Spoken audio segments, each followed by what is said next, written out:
How many of you have money to burn? It's a good question.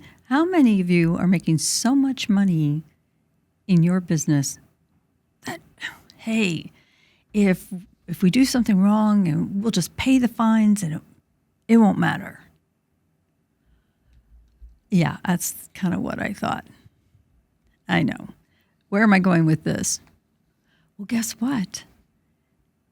Homeland Security has recently raised the fines on I-9s, your employment eligibility forms. I'm not kidding you. What does this tell you about the importance of doing the I-9, number one, but doing it correctly? We've done, I think, the I-9. In fact, my general manager here at the station and I were just talking here a moment ago. We have done well over 200 shows. And since we rebranded, well over 100 shows. And I can tell you right now that discussion and presentations on the I-9, that is the most popular topic in the time that we've had this show.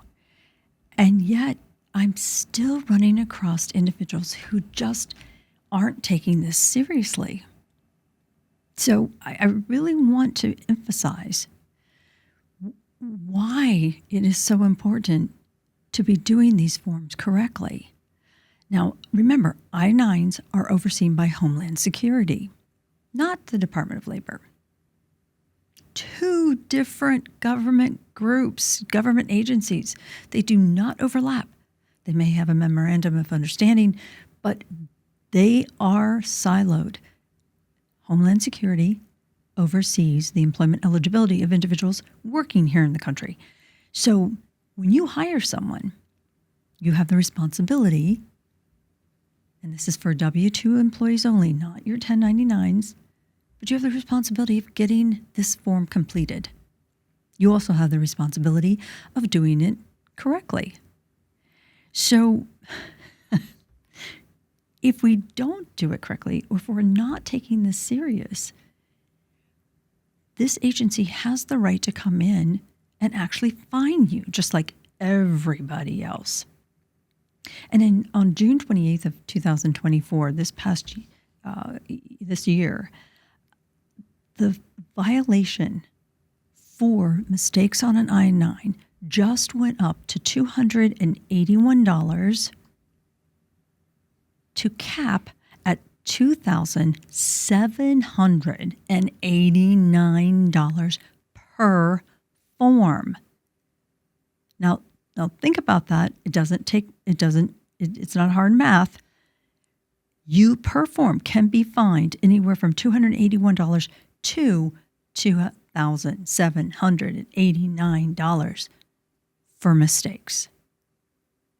Now, I take that seriously because even a company of 10 people doesn't want to have to write a check and throw away $2,800. But let's go even further.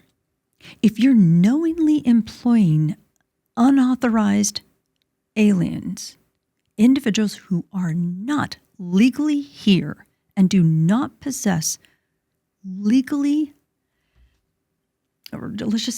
documentation that satisfies the I-9, you can be fined for $698 up to and capping at $5,579 per violation. We don't need to be told how many illegal immigrants, illegal aliens we have in this country. We know that. In fact, I don't know of any of us, I don't care where you are in this country, we're seeing it on a daily basis. And I'm not going to get into that topic any more than to say, look, I understand that there's a shortage in the workforce, but you as an employer or as a company representative, you have to understand you can be and will be held liable if they find that you're not doing these I-9s correctly. If you're knowingly employing unauthorized aliens, 3 or more, let's say the third offense or more, will cost you, are you ready? $8,369 to cap at $27,894 per violation. I am not making this stuff up. If you want a copy of it, I will send it to you. $8,369 to $27,894 per violation for 3 or more offenses. And let's just cut to the chase. For those of you who have E-Verify and who aren't using it on a regular basis, failure to inform DHS, the Department of Homeland Security, of continuing employment following final non-confirmation, when you can't get a confirmation on E-Verify, but you continue to employ this person, $973 to $1,942 per relevant individual employee.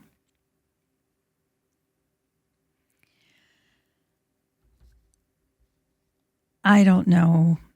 I just don't know why anybody would not take this seriously. I really don't. Earlier in 2024, the United States Department of Justice increased the penalties for document abuse and discriminatory practices in addressing I-9 issues. Then they've now, here in June, printed and published these amounts. They're doing this for a reason. They're doing it because they know you're not completing these forms correctly. They know you're not taking this seriously. They know that you're so enthusiastic to get individuals that you're not worrying about this. And if you've been following me at all, you understand that I have been adamant about the number of fake IDs, false identification that individuals are providing employers, and the importance of educating yourself and those who are taking this documentation. Help them understand. Look, nobody expects you to be an expert. Nobody. But if the person sitting in front of you who's just provided this documentation doesn't look 42 years old or doesn't resemble the picture on this driver's license in any way, shape, or form, you might suspect that it's a fake ID. Here's another good one. If the individual you're interviewing or taking, and I'm not interviewing, that's not the correct word. Let me back up on that one. If the individual you're processing for new hire paperwork cannot tell you right off the top of their head what the birth date is that's matching the identification, or if they can't tell you the Social Security number that's on the card that you have in your hand that they just handed to you, there should be flags thrown. And I cannot tell you how many times I have been approached by employers who say, you were right. That was a fake ID. And we went out and asked them their birth date and they couldn't tell us. Or we went out and asked them their Social Security number and they couldn't tell us. That individual's going to go away because they're going to move to another place or they're going to go to another employer, and you are going to get stuck with these fines if they catch you. I've got 5 things I want you to think really, really hard about. And if you haven't done an I-9 audit, please, please, please, please, it is not difficult. They are painless, but do it now with these fines going up. Make sure, number one, make sure that the individuals that are doing the I-9 processing are actually doing tactile observation. That means if you are hiring a remote individual in a different state, a different city, somewhere too far from the corporate office, then make sure that they're taking that ID to someone who is sophisticated enough to know they have to verify the documents and then sign for them in the appropriate spot on this new I-9. If you're not using E-Verify, you have to use someone in that location or in close to this employee's residence who will accept that documentation on your behalf. If you're using E-Verify, you can do a virtual over FaceTime or some other, Teams or some other way of Zoom looking at the observation. But please make sure that you're looking at the documentation and you're not just taking copies. Number 2, my recommendation is make sure that you don't have everybody in the entire company taking I-9s and completing them.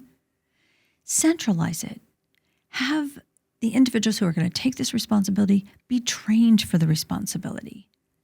And make sure that everyone knows that this person's responsible for doing it. You don't have that department and that division and this office. They're all doing it differently. They're all doing it their way.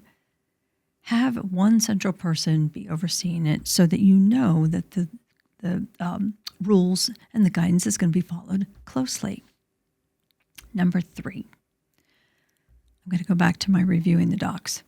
Don't just take them and assume that they're correct. Make sure you're looking at them. Make sure there's a perforation on the Social Security card. Make sure that the paper feels like it should be. There is information available to you from Homeland Security on how to review documents and some of the most common mistakes, some of the most obvious things to look for in identifying errors. And also remember, there are more sites providing access to fake IDs than there are to educate us on how to identify them. So don't be fooled. And don't think that there's any plausible deniability that's going to get you out of these fines if you suspect at all that this individual is not legally able to work here in the United States. Number 4, remember, and this was a question that came up this morning, I-9s themselves have a retention requirement. So I know it says 3 years in the language, but that doesn't mean that after 3 years the employee's been with you, you can pitch or destroy that I-9. Go back to your instructions and review it carefully. The instructions say you must keep an I-9 on all employees during their entire life of employment. There could be no destruction of those I-9s until after they have left the company. But reread the instructions. If you can't find a copy, go online, just Google I-9 2024 instructions. Let me remind you too, you should be giving those instructions out to everyone completing an I-9. That is a requirement. But I know that's one that most people don't follow. And then the other one is, remember the timing, guys. Don't send that I-9 with tax forms or instructions for drug testing or anything prior to the first day. You can't take the documents. You can't review documents till the first day through the third day. Now, if the employee just fills out the top, that's okay. That's all right.